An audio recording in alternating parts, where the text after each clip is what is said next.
ابو موسیٰ اشعری رضی اللہ تعالیٰ عنہ فرماتے ہیں رسول اللہ صلی اللہ علیہ وسلم نے مجھے فرمایا، اے عبداللہ بن قیس، کیا میں تجھے جنت کے خزانوں میں سے خزانہ نہ بتاؤں؟ میں نے عرض کیا، کیوں نہیں اے اللہ کے رسول صلی اللہ علیہ وسلم؟ آپ صلی اللہ علیہ وسلم نے فرمایا، کہو لا حول ولا قوت الا باللہ۔ کلمہ لا حول ولا قوت الا باللہ کا معنی ہے کہ نہ تو گناہ سے بچنے کی کسی میں طاقت ہے اور نہ ہی نیکی کرنے کی قوت مگر اللہ ہی کی توفیق کے ساتھ۔ مصائب کو دور کرنے اور مشکلات کا مقابلہ کرنے میں لا حول ولا قوت الا باللہ کا کثرت سے ورد کرنا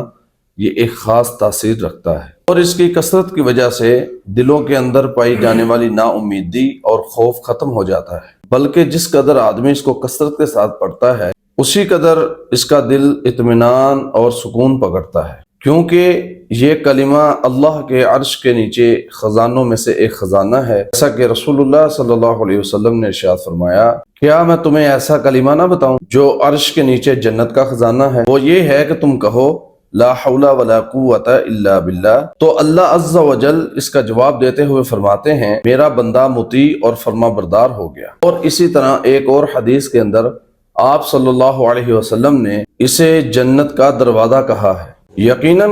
اگر آدمی جنت کا متلاشی ہے تو اس کے حصول کے لیے جنتی دروازے کا خاص خیال رکھے۔ قیس بن سعد رضی اللہ تعالیٰ عنہ فرماتے ہیں، رسول رحمت علیہ السلام نے میرے پاس آ کر مجھے فرمایا، کیا میں تجھے جنت کے ایک دروازے کی خبر نہ دوں؟ میں نے عرض کی، جی کیوں نہیں یا رسول اللہ صلی اللہ علیہ وسلم، آپ ضرور بتلائیے۔ تو آپ نے فرمایا کہ وہ ایک کلمہ ہے جو کہ جنت کے دروازے کا نام ہے، لا حول ولا قوت الا باللہ۔ اسی طرح عبداللہ بن عمر رضی اللہ تعالیٰ عنہ فرماتے ہیں کہ رسول اللہ صلی اللہ علیہ وسلم نے فرمایا کہ جب زمین والوں میں سے کوئی بندہ یہ بات کہتا ہے، لا الہ الا اللہ واللہ اکبر ولا حول ولا قوت الا باللہ،